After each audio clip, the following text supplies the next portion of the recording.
everybody. It's SJG. I'm Wally Pitt. And you're watching the HBCU Game Day Fast Break coming to you from Spectrum Center. Yes, sir. Wally, we're at the big show, finally. Oh, yeah. The lights are brighter. The goals are the same, but the lights are brighter. And it don't feel like the goals are the same. You could tell, on a lot of the players' faces in pregame, they were hyped just to be here. And, it's almost a bit of a milestone just to make it here to play. It's, the 2 tough days of the bow round. So, everybody's hyped to be in the Spectrum Center. You couldn't ask for more. Yeah, everybody wants to play in the NBA, and so they get a chance to play on the NBA floor. So today, let's see, we had Virginia State and Winston-Salem State. They got it on early. Winston-Salem State, they were coming off a win. On Tuesday, they had a day off, and so they meet a Virginia State team that's very good. Yeah, Virginia State wasn't playing no games with them. That one was over early. Winston, they never gave up, to Winston's credit. The score wasn't the score because they gave up. The score was the score because Virginia State was just hitting shots and making plays. So, how that goes. Yeah, I've seen Coach Lamonte's teams all year, and that's kind of how they've been. Sometimes when you get yourself in that hole, it's just kind of hard to dig out of, especially against a team as talented, as deep as Virginia State. If there was no Virginia Union in this conference, you're talking about, one of the top teams in the country. So, they're going to go advance. And then we also had the home team, right? Yeah. Johnson C. Smith winning, the defending champions. They won it right here last year. Yep.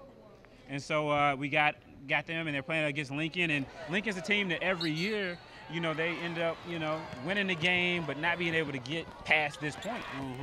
And when you know it, they did it. Yeah, and Coach Mosley, it's like every year he gets a little further and a little further. And he talked about in the post-game conference how they came in as 5th in the North, ranked 10th overall, and now they're in the Final Four. So, one thing for Lincoln is they thrive off of that. He talks about how he would prefer guys like us to doubt them because he uses that as bulletin board material, and it's definitely working because Lincoln rolling on. The new thing now is everybody loves to be hated. Nobody wants to be loved, you know what I mean? But we'll get to that later. So we got the Final Four now. We got Virginia Union is going to be in there, and we're going to see those guys come up later. But right now we've got 2 hot men's games that took place right here, and pretty highly contested in both contests. Yeah, really, really good games. Overall, aside from Winston getting beat on, the other 3 games today were really good. And man, that Shaw Union matchup was everything that we wanted it to be. I know we talked on the sideline. That was what I call a mirror game. That was almost like watching a team play each other, the same style, real zone teams. They're going to move it around, real patient. You're not going to see too much up and down the court. And luckily for Union, they hit the shots and made the plays when it counted. Yeah, Hughes was huge. Yeah. He came through in a big way. He's a guy who played Division I basketball at Delaware State, so he knows what it's like to play at a high level. And, they were able to come out with a close win, So I picked Shaw to win the championship. So obviously my bracket is not only busted, but it's busted and disgusted. Yeah. So, and I will say there was one play in that game where Hughes had 4 fouls, and they called a charge on Hughes. Right. And then 45 seconds, a legit 45 seconds, they reversed the call to a block. That would have taken Hughes out of the game. Right. He ended up hitting another big shot, if not 2 big shots after.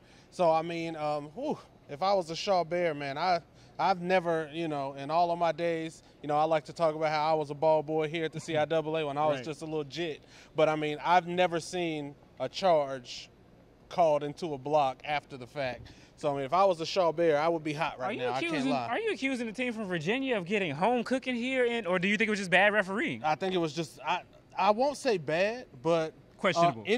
Indecision is worse than wrong decision. Right. And me personally, if you're a referee, I would rather have you make the wrong call than make your call and then come back and say that, especially when it's a key guy who would have fouled out. It's almost like, I'm a big fan of The Wire. It's just like Avon. Make the call. Yeah, you know what I mean? Like, you can't not make the call. You can't not make the call. Right. So, a tough way to go out, but, exciting for us anyway. So yeah, definitely. So Virginia Union moves on. It's a position they've been in a lot over the years. They got out here a couple years ago on Friday night and weren't able to close the deal against Livingstone. So we'll see if they can break through. Coach Jay Butler, he played, for the great Dave Robbins, and he's won titles. So he knows what it takes to win a title. Maybe he's guiding his team here. Yep. The team that they'll face, well, we'll get to that in a little bit.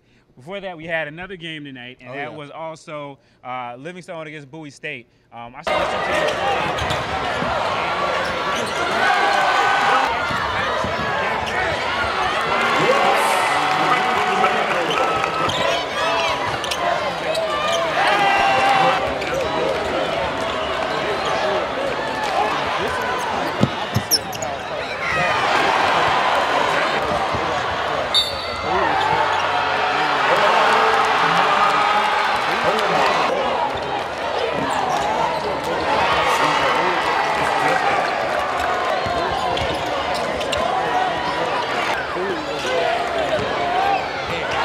the tortoise, I should say. Right. They just kept their pace the whole way, and they ended up on top. Yeah, so big game by George. We saw our hero from last year, Ahmad Wilson. He went down a couple times, but he made some big shots when it counted. So we'll see how he bounces back. So there are games on Friday, of course. So we get to the Final Four. Yep. So first off, we've got Virginia Union, Virginia State, the Battle of Virginia. So we know Virginia's going to be in the CIAA championship game. We just don't know who yet. Mm-hmm. So what are your thoughts on that game? Haven't seen both teams played. Man, that's going to be tough. That's going to be a physical game. It's going to be hot. I'm sure they know each other. Mm-hmm. For all of my women's basketball haters, if you don't think that women's basketball is going to be physical, you need to come and watch Virginia State and Virginia Union, because that's going to be a heck of a game. And it's hard to bet against Union at this point, but you never know. In the Spectrum Center, anything can happen. Yeah, things are known to get a little bit crazy. I mean, last year they came in on the women's side and they were expected to win because they were nationally ranked, and they lost to Johnson C. Smith, who won the championship. And then you've got Lincoln. They're going to go ahead and take on Bowie. So another CIAA Northern Division matchup. After a while, these teams start running together. And so another teams that familiar with each other. So the women's matchups again should be compelling, and then we get the Battle of Virginia again with Virginia State and Virginia Union men. Yeah, that one's gonna be good too. After we talked a lot about doing our bracket picks, or I guess I did. That I hadn't really seen Virginia State this year, so it was hard for me to really kind of make my moves, around a team that I haven't seen. But I mean, after seeing them once, and that Crandell, that's a whole man out there, and so I don't know if Union's gonna pull it through. They played well tonight, but Virginia State is a really good team. Right, yeah. Granbury is definitely a low down there for Virginia State, and then you've got on the other side Andre the Giant down there, picking up rebounds, blocking shots, and all of that stuff. So that's going to be a good game. And then we've got the home team, Johnson C. Smith, and they're going to be taking on the defending champs, Bowie State. We talked about that a little bit later. You think that that's a game that may not be the best matchup for Johnson C. Smith? I don't. I think that's one of those, whoever imposes their style of play is going to get the win. And you could, I'm hoping for a close game, but you could see this get out of hand one way or the other, just because Bowie, again, I mean, the North, it's really the North likes to play that real slowed down, patient, running the zone, and the South is just real quick, fast. And Johnson C. Smith is like the epitome of that. I mean, we talked earlier, the alley-oop is like a bounce pass in their offense. It is, they're going to throw those oops, they're going to get those steals, they're going to press you to death. But, if you have another team, if your opponent, it slows you down and they impose their will on you, it could be a tough day for Johnson C. Smith. They're going to have to hit shots. Robert Davis and Christian Kirchman, Casey Minor, they're going to have to hit outside shots. Right. Well, they're the last team standing from the South. It's been forever since we haven't seen Livingstone on a Friday night, so that's going to be a little bit different. So it's 3-1, the North versus the South. We've seen how that played out through history. South's got a little work to do, but so we'll see what goes on Friday night. But it's been a great Thursday entering into the Spectrum Center, and we'll see what Friday night brings. Yes, sir. So for Wiley Pitt, I'm SJG, and the Fast Break is